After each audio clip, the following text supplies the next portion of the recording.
My name is Alyssa Jones, and I'm a Virginia campus correspondent with Campus Reform. Virginia Tech Police Department's Residence Life Resource Officers Program, commonly known as ROLO, began in April of 2011 with the mission to increase relationships between officers and campus communities. In spite of negative media attention and multiple attempts to abolish the police across the nation, including VTPD, campus officers have served their communities courageously as they advance their mission to increase relationships with students.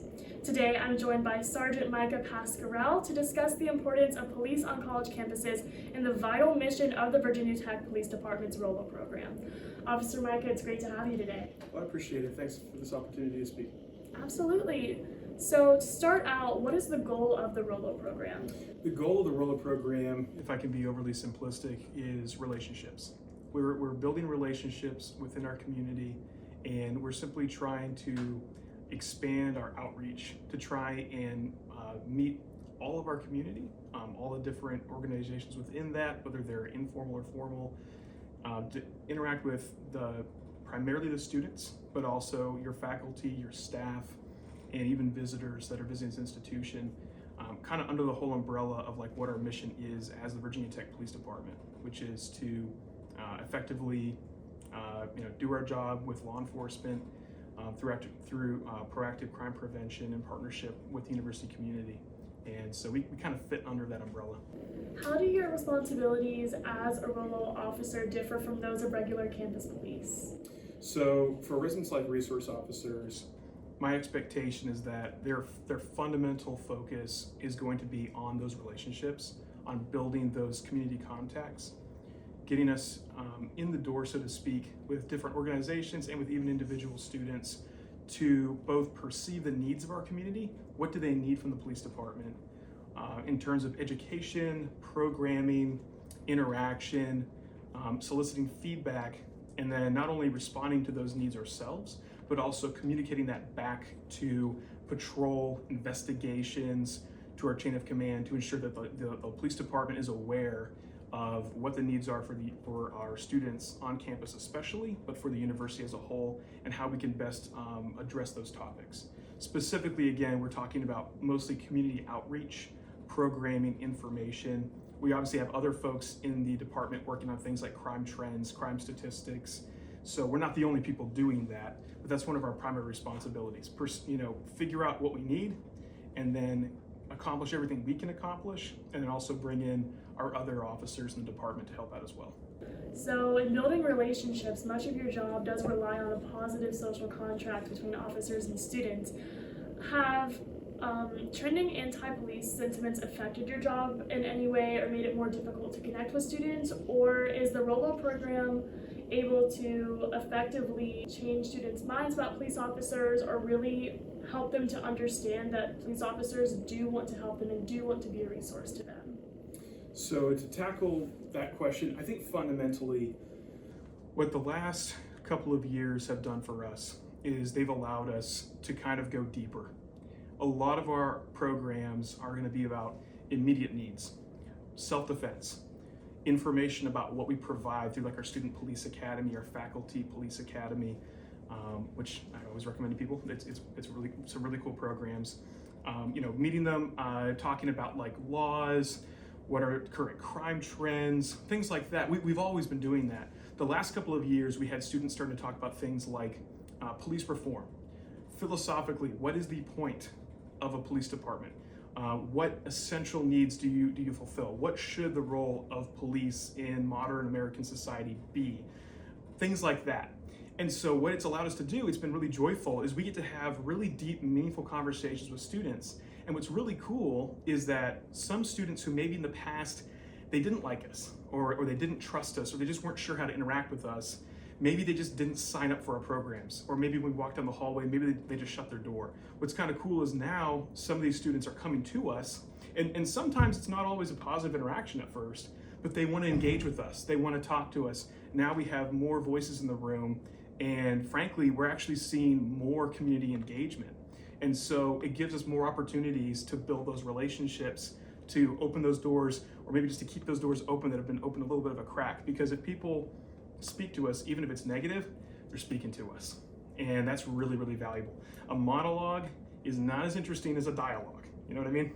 So it's overall for us been kind of an opportunity, and by being challenged, by hearing outside perspectives or other perspectives that maybe I hadn't considered before, or maybe just we didn't have to necessarily address those before. It's helped me, more appreciate in some ways our profession and just how adaptable our department is in these areas. So, I'm not trying to pretend that it's all been like wonderful and great, but looking at it from that perspective, I actually think it's kind of strengthened our program. I'm glad to see that there are a lot of positives that are coming out of this for VTPD. On campus, through events that Rolo hosts, how do you see success in the mission of the Rolo program? Ooh, that's great. So for measurables for us, we do a lot of statistics. We do a lot of stuff behind the scenes to make sure that we're reaching a lot of students, and that we're reaching not the same students over and over again, but truly, to quote Corporal Tartar, who's in this unit, to use his word, we're trying to reach a plethora of students, a plethora of organizations. And so part of what we're doing is we're looking at numbers. How many students have we interacted with this semester? How many programs have we run? How many different areas have we been working in? What new relationships are we building? Are we maintaining our existing relationships? Are they deepening? Are they strengthening? Are we streamlining? Or are we losing anybody?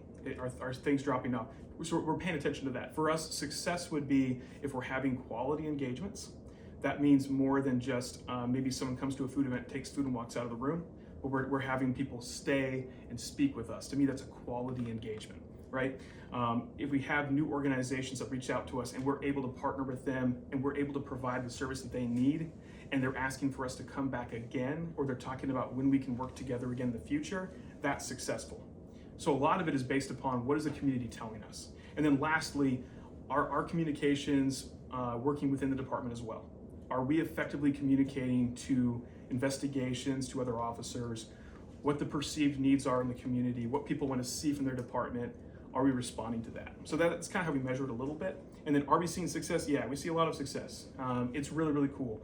I think, first and foremost, immediate reward when somebody stops and speaks to us for a while, and when they leave, there's either exchange of information or an invitation to come and speak at an event, or maybe they just come by the next time we have office hours, which are on Thursdays from 2 to 5 p.m., by the way.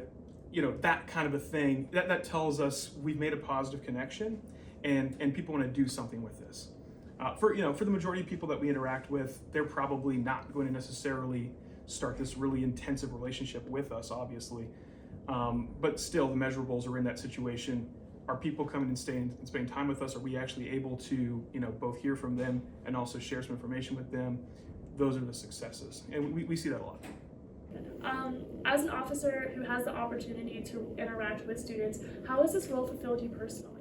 Oh man, it's been huge. It's been huge. I got into law enforcement because I wanted to help people, and I perceived how police officers can do more than just bare bones, bare minimum, write tickets, take people to jail. I saw how we could help people on the worst day of their life, or maybe at least the worst day of their year, how we could be part of that process of helping them actually conceptualize, process it, and also where do we go from here? What are next steps? I saw that modeled for me when I was a student at George Mason University. That's what the campus police officers did there, and it's what made me actually start to want to do law enforcement. I didn't grow up wanting to do law enforcement. That was something that came later while I was in college. And so for me personally, when we have an interaction, I don't care if it's a food event, a self-defense class, if it's a traffic stop, or if it's even maybe an arrest. If I am leaving this encounter with this individual or with this organization, and I'm getting either a thank you or a let's talk again, something like that, that alone is really powerful. But sometimes, and it's not just me, many officers get these opportunities, when people will follow up, and you'll kind of find out what happened after that event, what happened down the road, or again, if people want us to be part of that process down the road, those moments just make everything worthwhile. They really, really do. And a big part of our mission is the outreach, it is the programming, but we can't ever get too far away from what you basically call, police work, law enforcement. And so still to this day, some of my most valued interactions are the traffic stop or the, investigation where we leave that person better than how we found them. We got them justice, or maybe for some folks, we were able to kind of intervene before they did something worse, whether it was driving too fast or committing a more serious crime. And you'd be surprised how many officers can tell you that, speaking generally, a lot of officers have a mentality of, if I arrest somebody and they want to shake my hand when it's time for me to leave the process, that's my success. And a lot of officers have that mentality here, and a lot of officers get that. It's pretty cool. This can be a very rewarding field, and it's just those individual moments where you really connect with somebody. I think that's what keeps most of us going. I have one last question for you. Yeah. What do you hope is the future of campus law enforcement? Beautiful. I really hope the future will be that we are still able to do our primary function, which is effective law enforcement, working with our community. We have to be able to do that, or we're not going to be able to keep people safe. That being said, I really hope that we can continue to expand just our sphere of influence, where we're able to interact. I'm hoping that in the future, people will recognize how useful it is to have a police department in the campus who understands the culture, who knows the students, the faculty, the staff that are there, who know the inner workings of the university, where they can do more than write the ticket or make the arrest or take the report, but they can help with those next steps, or they can problem solve, or they can think outside the box, they can recommend other services, which is something that we always do. I think we're just, becoming more and more integrated, where whether or not it's a perception or a reality, we're not just the monolithic police department, but we're kind of interwoven with the fabric of the community of the campus itself. And I think the last piece for me would be, I would love for it to be a situation where when people see the police on campus, they feel safe, and they feel like they've got someone there that they look at them and they say, okay, this is somebody who wants the best for me. They want me to graduate, they want me to succeed, and they're gonna keep me safe. That's what I would want. And I think, if there's one area that I'd like to see us expand into more, it would just be to meet the students where they are. A lot of them are more and more in the technology realm, social media, online. I think there's definitely a huge area there where we could expand into in the future. And we're starting to make some moves towards that, and that'll be pretty cool. But you'll never be able to get too far away from face-to-face contact. It's just human, Absolutely.